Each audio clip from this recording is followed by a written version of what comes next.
Meus amados irmãos, você já foi machucado por alguma palavra ofensiva?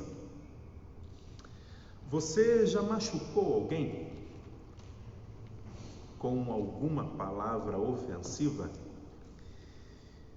Então você sabe bem o poder das palavras. É difícil alguém que nunca tenha sido machucado pelas palavras, ou então que nunca tenha machucado alguém pelas palavras. É muito difícil encontrar alguém assim.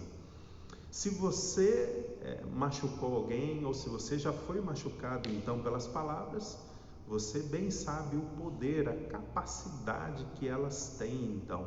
É sobre isso que eu quero meditar nessa noite com você. As palavras são poderosas, e às vezes as palavras são poderosas para o mal. Elas podem, por exemplo, amaldiçoar, como nós temos visto no livro dos Salmos. Às vezes, aquelas imprecações que são maldições contra os inimigos. O Antigo Testamento está cheio destas maldições e destas imprecações sobre os inimigos.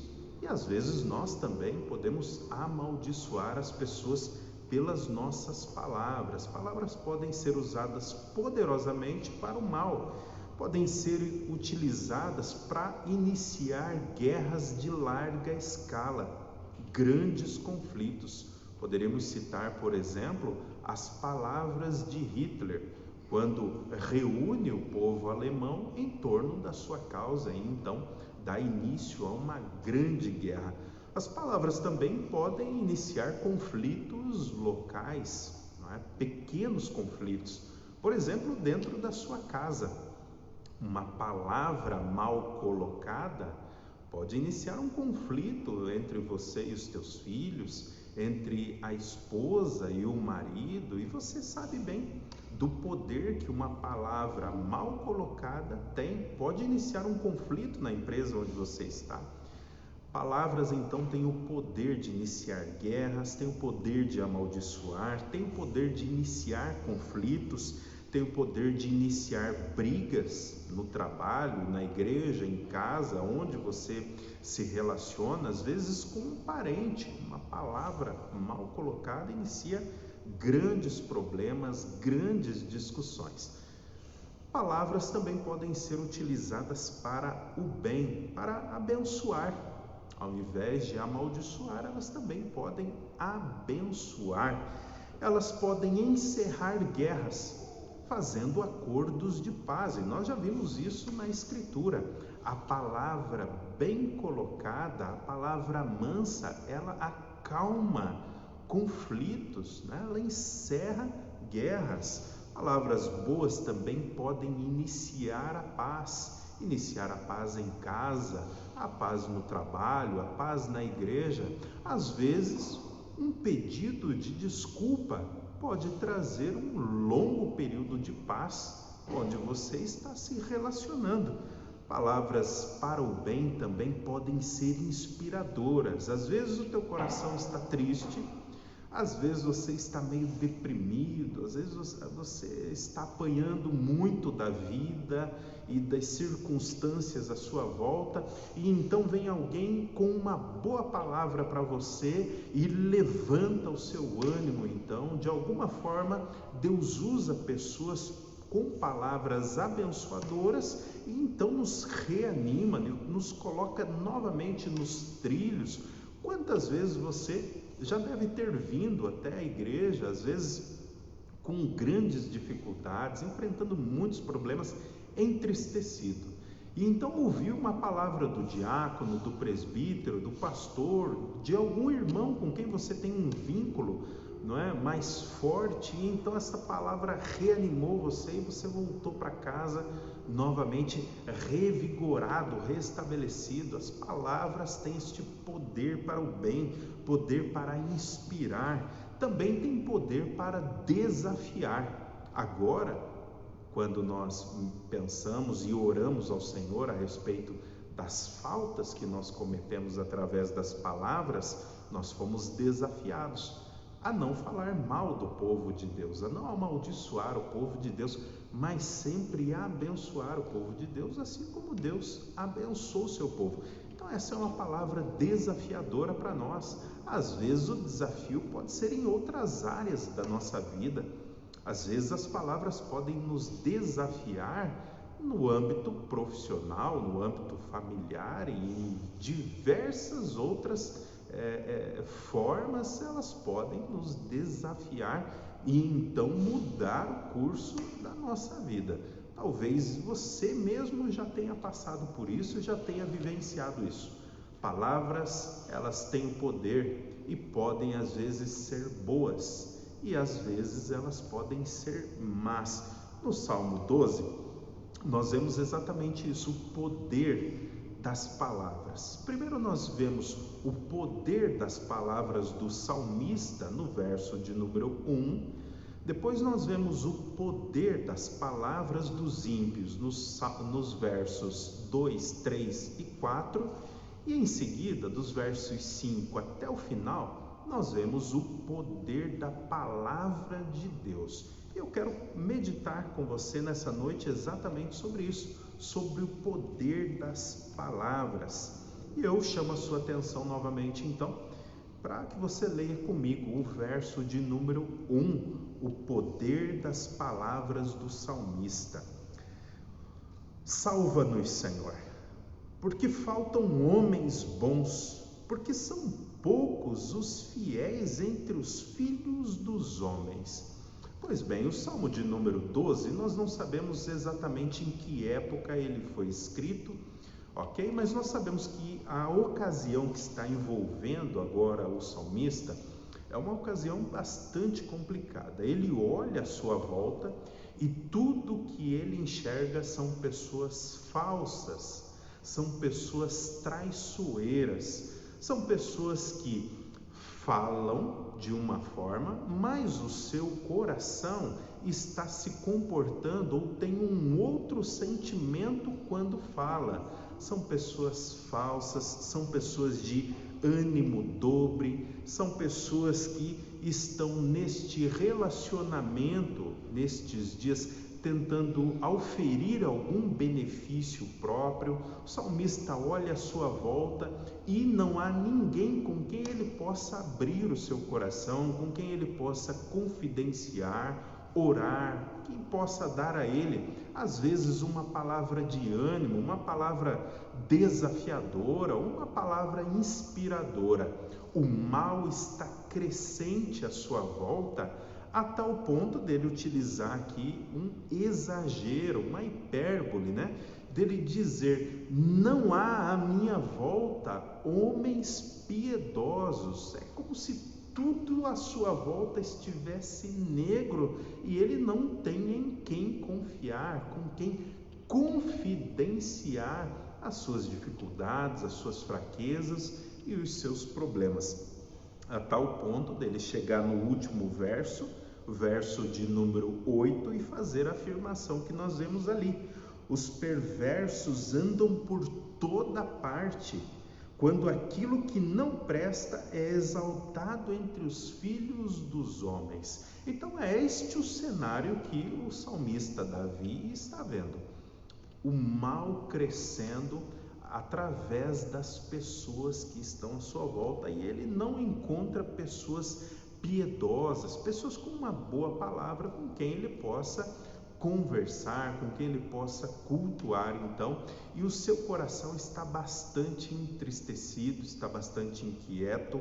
Este caso que Davi está passando agora é o mesmo caso que envolveu, por exemplo, o profeta Elias, lá em 1 Reis, no capítulo 19, mais especificamente o verso 14, quando o profeta Elias diz assim ao Senhor, orando: só eu fiquei de resto, não tem mais ninguém que tema o Senhor. Então Deus vem ao profeta e novamente dá uma palavra inspiradora para ele. Diz: não, Elias, eu reservei para mim 7.000 homens que não dobraram os seus joelhos diante de Baal. Assim como o profeta Elias, Davi neste momento está com seus olhos turvados. Tudo aquilo que ele vê à sua volta é o mal prosperando e sempre crescendo. Isso é o contexto que nós temos aqui. Perceba que não é incomum entre nós e também entre os grandes homens de Deus, como foi Davi, como foi, por exemplo, o profeta Elias, às vezes ter os olhos turvados e tudo aquilo que vê são problemas crescentes, é o mal crescendo e evoluindo, não consegue enxergar o bem, não consegue às vezes enxergar a graça de Deus. Então é preciso que Deus venha, como no caso do profeta Elias, e diga claramente: não, Elias, eu reservei para mim mesmo 7.000 homens que não dobraram os seus joelhos a Baal. Você bem sabe que na Sagrada Escritura o número 7 significa totalidade, plenitude. Então Deus está dizendo ao profeta Elias: Elias, eu reservei para mim um número completo, um número pleno de homens que não dobraram seus joelhos a Baal. Não tem só você. Tanto que Elias sai dessa ocasião e logo ele encontra o profeta Eliseu. Mas naquele momento Elias estava com seus olhos turvados e tudo aquilo que ele conseguia enxergar era como o salmista Davi estava enxergando: só problemas, só o mal crescente, só o mal se desenvolvendo, hipocrisia, infidelidade, traição, como nós vemos também no verso 8, aquilo que é injusto, aquilo que é mal diante dos olhos de Deus crescendo e também o mal evoluindo e correndo aos montes então e crescendo. O salmista Davi está neste estado de espírito. Russell Shedd disse que a carência de homens piedosos é uma praga de todos os tempos. Não é algo que falta apenas nos dias do rei Davi, não é algo que faltou, ainda que possamos citar dessa maneira, nos dias de Elias, mas é algo que falta em todos os tempos. Homens piedosos são escassos em todos os tempos e talvez nós estejamos vendo isso hoje no meio da igreja brasileira, uma falta de pessoas piedosas, falta de pessoas em quem confiarmos, em quem nós confidenciarmos problemas, fraquezas, inquietações. Às vezes você está passando pela mesma dificuldade, quer confidenciar algo a alguém, quer abrir o seu coração e não encontra com quem fazer isso, não é? Na falta então de homens piedosos, o salmista Davi cultiva então um bom relacionamento com Deus. Ele procura os homens à sua volta, os seus olhos estão turvados, ele não consegue enxergar homens piedosos e então ele recorre ao Senhor. Socorro, Senhor. Esta é a oração do salmista e às vezes a nossa oração pode se resumir apenas nisso: socorro, Senhor. O salmista agora ele recorre ao Senhor nesse momento e quer então confidenciar ao Senhor, quer abrir o seu coração na presença de Deus, uma vez que não há homens piedosos à sua volta. Ele recorre ao Senhor e começa agora a cultivar um bom relacionamento então agora com o Senhor. Na falta de homens piedosos, aqui está um grande privilégio para a igreja, um grande privilégio que todos nós temos. Nós sempre poderemos cultivar um melhor relacionamento com o nosso Deus quando nos faltarem aqueles homens e mulheres piedosos junto conosco. O salmista agora está neste relacionamento e abrindo seu coração a Deus. E está dizendo: Senhor, faltam homens piedosos. Não há quem faça o bem, não há quem fale aquilo que é bom.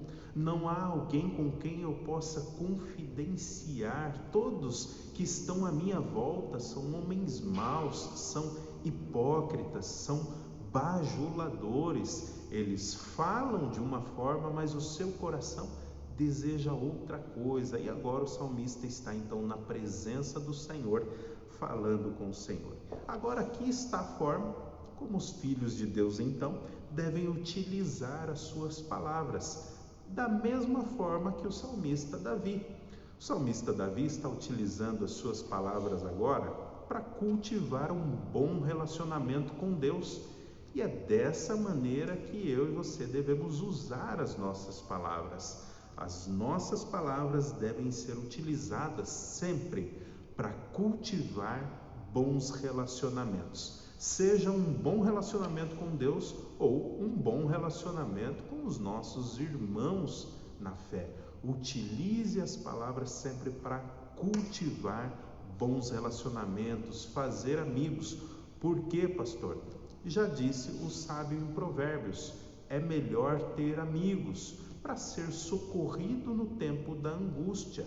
Você, às vezes, pode ser socorrido e, às vezes, pode socorrer alguém no tempo da angústia. Use as palavras não para manipular, não para o mal, mas para fazer bons amigos e cultivar bons relacionamentos com o Senhor e com a igreja do Senhor, o povo do Senhor. Às vezes nós estamos como Davi. Nós não temos com quem abrir o nosso coração, às vezes nós não conseguimos confiar nas pessoas e precisamos então, muitas vezes, de uma palavra de incentivo da parte do Senhor, como recebeu Elias e agora como o próprio Davi vai receber da parte do Senhor. Às vezes os nossos olhos estão turvados e nós não queremos confiar nas pessoas simplesmente por causa do nosso orgulho. Que isso? O que é que fulano vai pensar se eu abrir o meu coração com isso para ele? O que é que fulana, a irmã tal, vai dizer se eu abrir o meu coração para ela? Então, às vezes, é apenas orgulho do nosso coração, não querendo enxergar que à nossa volta existem sim pessoas com quem nós podemos confiar e confidenciar algumas das nossas fraquezas, alguns dos nossos problemas. Os filhos de Deus, então, devem sempre utilizar das suas palavras para cultivar bons relacionamentos, pois quem usa das palavras sempre para manipular os relacionamentos são os ímpios. Eles sempre utilizam da palavra para manipulação e sempre em benefício próprio, nunca numa relação de troca. Davi passa agora a descrever a forma como as palavras são utilizadas pelos ímpios. E eu chamo a sua atenção para os versos de 2 a 4, de como os ímpios então usam as palavras. Versos 2 a 4, diz assim: cada um fala com falsidade ao seu próximo, falam com lábios lisonjeiros, ou então bajuladores, e coração dobrado. O Senhor cortará todos os lábios lisonjeiros e a língua que fala soberbamente, porque eles dizem: com a nossa língua prevaleceremos, são os nossos lábios. Quem é Senhor sobre nós? Versos 2 a 4. Pois bem, enquanto os filhos de Deus utilizam as palavras para cultivar bons relacionamentos com Deus e também com o próximo, e sempre utilizam as palavras para abençoar, aqui está o ímpio, utilizando das palavras num poder de persuasão sempre em benefício próprio. Quando é necessário torcer as palavras, torcer a realidade em benefício próprio, então eles o fazem. Eles sempre abusam do próximo por meio das suas palavras. Duas coisas aqui merecem destaque. Primeiro, o salmista diz que os ímpios são mentirosos. Eles falam falsidade. Isso quer dizer vazio, quer dizer aquilo que não tem sustentação. Então eles falam algo para você que é vazio, que é mentira, que não se sustenta. Se você for verificar, se você for observar, se você for atrás, né, e buscar entender se as coisas de fato assim ou não, estas coisas não se sustentam porque são falsidades, são vazios, né? A segunda coisa que merece o nosso destaque aqui é que os ímpios utilizam as suas palavras para a manipulação. Eles são chamados de bajuladores, não é? Ele diz assim, lábios lisonjeiros. O bajulador é aquele de fala mansa, é aquele que fala aquilo que você quer ouvir. Não é aquele que confronta você quando é necessário confrontar, mas é aquele que fala aquilo que você quer ouvir. É aquele que fica adulando você o tempo todo. É aquele que fica sempre exaltando você o tempo todo, massageando o seu ego. Tome cuidado com pessoas assim, porque o salmista vai dizer que pessoas assim, elas estão falando uma coisa e o seu coração está sentindo outra coisa. Ele diz que eles têm coração dobrado. O que significa coração dobrado, pastor? É isso. A pessoa fala uma coisa, mas o seu coração está distante daquilo que ela está falando. Percebe? É um coração e um coração. Um é a fala e o outro é aquilo que ela sente e que não fala para você. É esse tipo de pessoa que está à volta do salmista. Pessoas lisonjeiras, pessoas bajuladoras, pessoas que ficam massageando o ego o tempo todo para manter as pessoas com ela, com a intenção de receber algum benefício, ainda que este benefício seja apenas a presença da pessoa com ela, não é?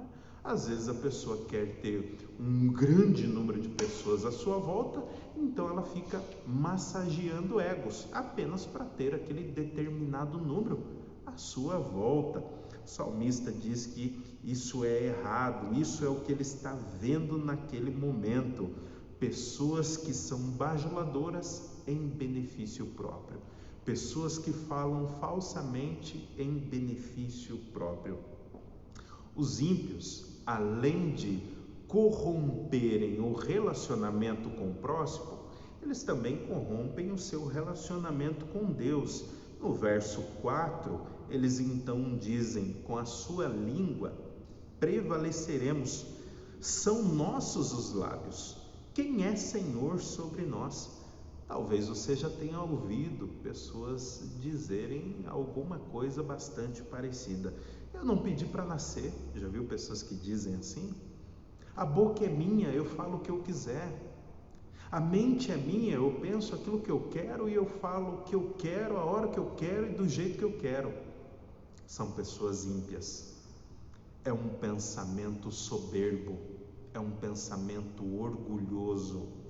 Não é um pensamento de um filho de Deus, porque aquele que fala o que quer, na hora que quer e do jeito que bem entende, machuca as pessoas. E nós não fomos chamados para machucar as pessoas, nós fomos chamados para abençoá-las, assim como Deus nos abençoa. Então aqui está o poder da palavra de uma forma que ela não deve ser usada falsamente. As palavras não devem ser usadas para bajulação, para ficar massageando egos das pessoas, mantendo as pessoas sempre em um estado espiritual, como se fossem bebês espirituais.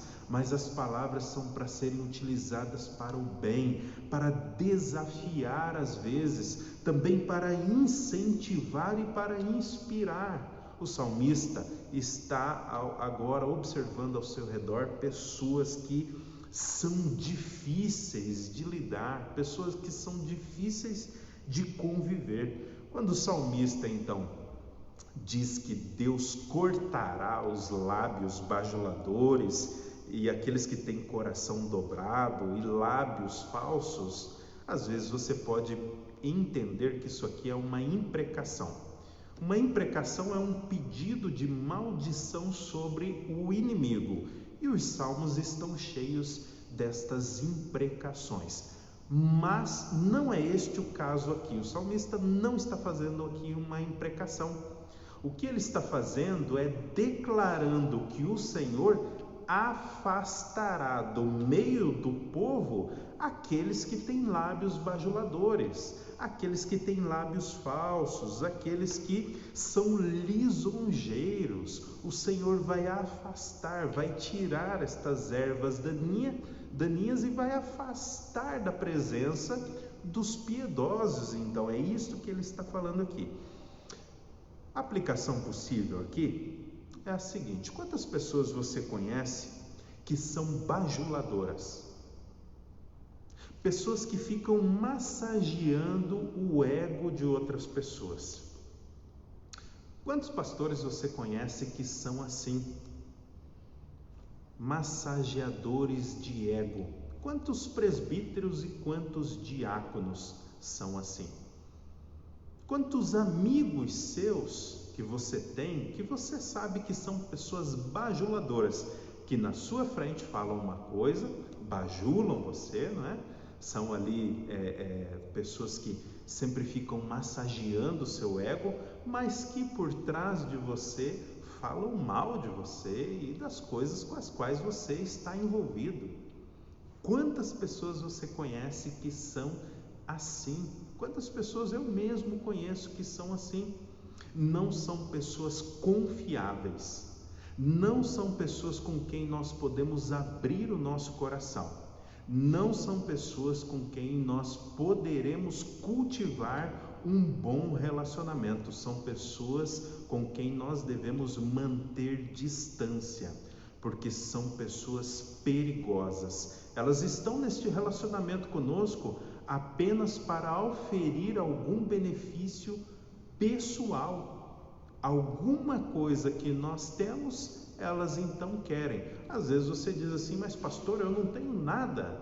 Às vezes a única coisa que esta pessoa bajuladora quer é a sua presença, é o seu número. Eu tenho tantos amigos, eu tenho tantas pessoas comigo. São pessoas perigosíssimas e pessoas com quem você deve ter muito cuidado, muita sabedoria ao lidar com elas. Tenha entendimento. Existem agora, num outro nível, aqueles elogios que são elogios importantes, elogios que são elogios pertinentes, falas que são desafiadoras e ao mesmo tempo inspiradoras para nós, é que nós precisamos muitas vezes. São falas que são importantes, não é?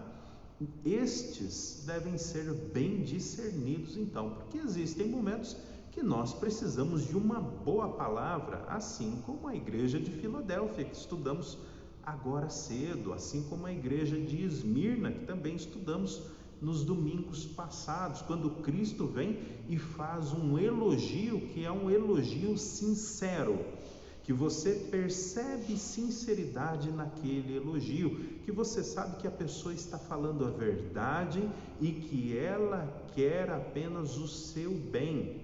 Ela fala e o coração dela acompanha aquilo que ela está falando. Pois bem, o justo então utiliza suas palavras sempre para cultivar bons relacionamentos, enquanto o ímpio para manipular os relacionamentos. E o Senhor utiliza sempre as suas palavras para abençoar o seu povo. Vejamos os versos de 5 a 8, e eu chamo a sua atenção para a leitura do texto, os versos de 5 a 8. Pela opressão dos pobres, pelo gemido dos necessitados, me levantarei agora, diz o Senhor. Porei a salvo aquele para quem eles assopram ou suspiram. As palavras do Senhor são palavras puras, como prata refinada em fornalha de barro, purificada 7 vezes. Tu os guardarás, Senhor, desta geração os livrarás para sempre. Os ímpios andam por toda parte, quando os mais vis dos filhos dos homens são exaltados. Talvez você esteja numa tradução diferente quando se lê assim o verso 8. Os perversos andam por toda parte, quando aquilo que não presta é exaltado entre os filhos dos homens. O verso 8, o salmista apenas está querendo acentuar que, conforme o mal aumenta, a tendência é como uma erva daninha, é sempre crescer. Quanto mais existe o mal, mais mal haverá, tá bom? As palavras do Senhor, então, trazem socorro. Perceba que naquele relacionamento que o salmista entrou com o Senhor, em que ele diz, socorro, Senhor, agora chega aqui o socorro da parte do Senhor, nos versos de 5 em diante, 5, 6 e 7, o socorro que o salmista pediu, chega. Perceba então o poder da palavra, o poder da oração. Às vezes, amados irmãos, muitas pessoas abandonam a oração por pensar que Deus não responde às orações. Deus sempre responde às orações. E está aqui um grande exemplo diante de nós. Naqueles dias, funcionava mais ou menos assim. O salmista colocava uma oração diante do Senhor e então o profeta acompanhava aquela oração, ou o sacerdote acompanhava aquela oração. Passava-se alguns dias e lá vinha o profeta ou o sacerdote com a resposta para aquela oração que foi colocada na presença do Senhor. O salmista então colocou o Salmo 12 como uma oração na presença do Senhor, e aquilo que vem a partir do verso 5 é a resposta que o Senhor deu à oração do salmista, e que veio através de um profeta ou através de um sacerdote que Davi tinha ali à sua disposição. Possivelmente essa resposta pode ter vindo através do profeta Natã. Então, o salmista está com seu coração angustiado, não vê pessoas de confiança à sua volta, e então ele ora ao Senhor, socorro, Senhor, porque não há homens piedosos à minha volta. E está ali o profeta Natã acompanhando aquela oração e observando das dificuldades que o salmista estava falando com Deus. Passa-se algum tempo e lá vem então o profeta trazer a resposta para aquela oração. O verso 5 em diante, então, é a resposta do Senhor à oração que o salmista fez. E esta resposta é sim uma mensagem de socorro. Olha, eu darei socorro ao necessitado. Eu vou colocar a salvo aquele que é fraco, aquele que busca a minha força. Observe como as palavras do ímpio, então, elas sempre são utilizadas para machucar, para corromper, para degradar, para manipular, para trazer coisas em benefício próprio. Mas agora observe como as palavras de Deus produzem cura e bênção. O salmista está fazendo então um contraste entre as palavras dos ímpios e a palavra de Deus. As palavras dos ímpios são falsas. Os lábios do ímpio é bajulador, ele é massageador de ego. As palavras dele e o seu coração não estão em consonância. Agora, as palavras do Senhor, ela é pura, ela é 7 vezes refinada, ou seja, ela é pura em toda a sua plenitude, em toda a sua totalidade. A palavra dos ímpios não é confiável, mas a palavra do Senhor permanece para sempre, porque ela é purificada, ela é da parte do Senhor uma palavra santa. Perceba então como Deus abençoa os seus filhos através da sua palavra, e Deus intervém na história conforme o clamor do salmista. Então, o salmista orou, Senhor, socorro, e Deus intervém na história, então, em resposta ao pedido de socorro dele. Aqui está algo que deve falar muito ao nosso coração. Sempre que o povo de Deus orar e pedir ao Senhor por socorro, por cuidado, por proteção, Deus sempre agirá em favor do seu povo. Deus sempre socorrerá o seu povo. O justo, então, é chamado a confiar no Senhor. Verso 5, olha lá. Por causa da opressão, dos pobres e do gemido dos necessitados eu me levantarei agora, diz o Senhor, e porei a salvo aquele que anseia por isso. Aquele que anseia pela salvação receberá da parte do Senhor a salvação. Aquele que anseia proteção receberá a proteção. O justo então é chamado a confiar nesta segurança que o Senhor dá por meio da sua palavra. Nessa comparação, então, as palavras dos ímpios nem se compara à palavra do Senhor. A palavra deles não é confiável, mas a palavra do Senhor é firme, ela permanece. Segunda coisa, o justo é chamado a viver em confiança na promessa da redenção final. Verso 7, quando diz assim: sim, Senhor, tu nos guardarás, tu nos livrarás desta geração para sempre. O que está acontecendo aqui é algo que eu tenho dito para vocês com bastante frequência. À medida que os tempos vão avançando para os dias do fim, o mal tende sempre a aumentar. A vileza dos homens, a maldade, as atrocidades, a violência, não é? Todo tipo de corrupção tende sempre a aumentar. O mundo, então, ele vai sempre piorar. A promessa que nós temos agora no verso 7 é de uma proteção da parte do Senhor, que o Senhor guardará o seu povo. Quando o mal vai crescendo, Deus certamente protegerá e guardará o seu povo em paz.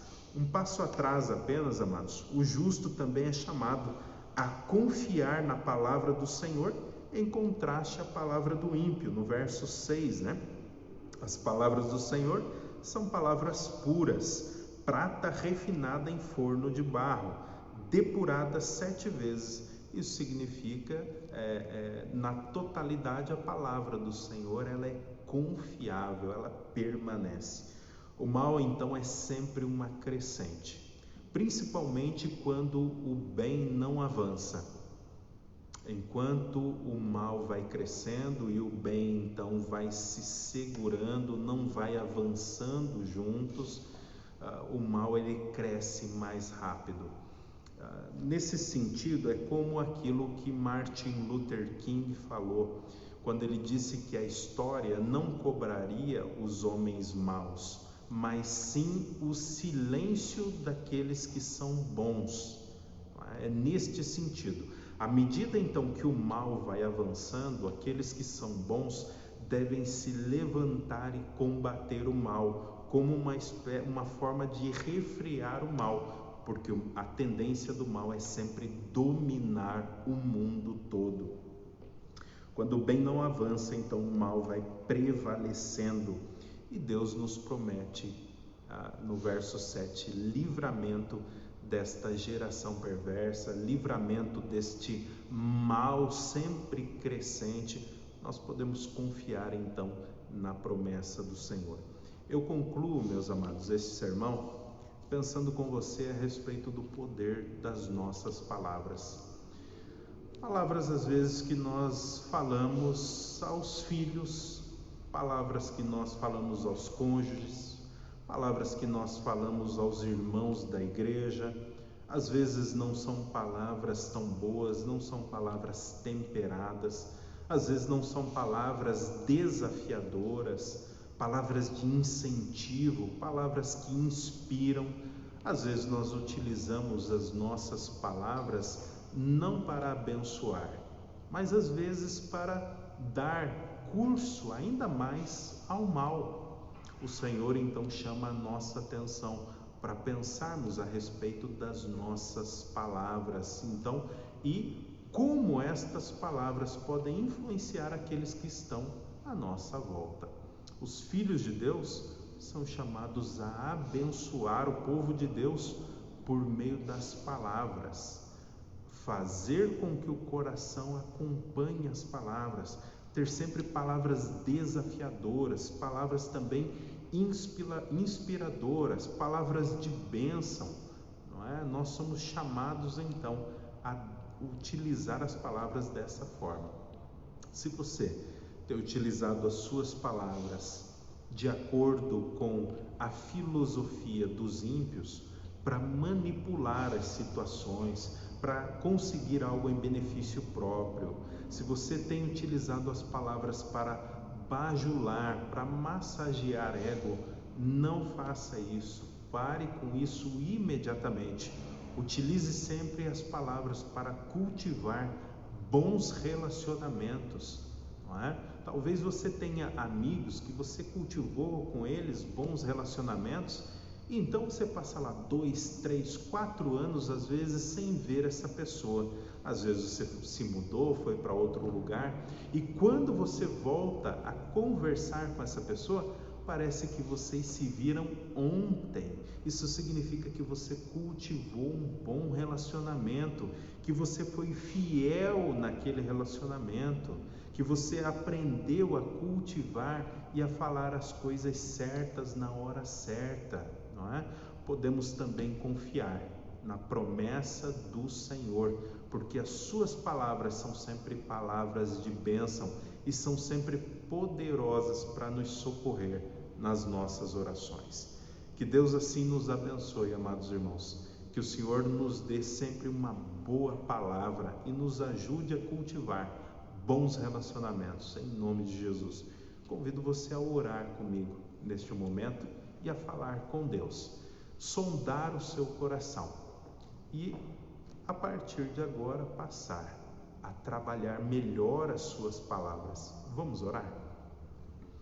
Deus, em nome de Jesus, Pai, nós compreendemos que o Senhor utiliza sempre as palavras para abençoar o teu povo e nunca para amaldiçoar, ó Deus. E a nossa oração é que nós queremos ser assim como o Senhor. Queremos utilizar as nossas palavras sempre para abençoar, ó Deus, assim como o nosso Senhor Jesus Cristo sempre abençoou, ó Deus, o teu povo, mesmo em momentos de repreensão, porque toda repreensão foi para o bem. Ó Deus, ajuda-nos a ser como nosso Senhor Jesus Cristo, a sempre utilizarmos as palavras, ó Deus, de uma forma fiel, sempre bem temperada, ó Deus, para glorificar o teu nome. Ajuda-nos, ó Pai, mostra-nos o poder da palavra que o Senhor nos concedeu. Ajuda-nos também a confiarmos no Senhor, porque a tua palavra escrita e encarnada é poderosa, ó Deus, para salvar homens e mulheres da morte, ó Deus. Seja conosco, ó Deus, nos dá bom entendimento em relação às nossas palavras, nos ajuda a sermos sábios e a cultivarmos bons relacionamentos, tanto para abençoarmos, ó Pai, quanto para sermos abençoados, ó Deus. Ajuda-nos, no nome de Jesus é que nós oramos. Amém. Amém, meus irmãos. Que Deus abençoe você, que Deus dê a você uma ótima semana, a você e a sua família, que dê a vocês saúde, paz e tranquilidade nesse tempo. Um grande abraço. Fiquem com Deus.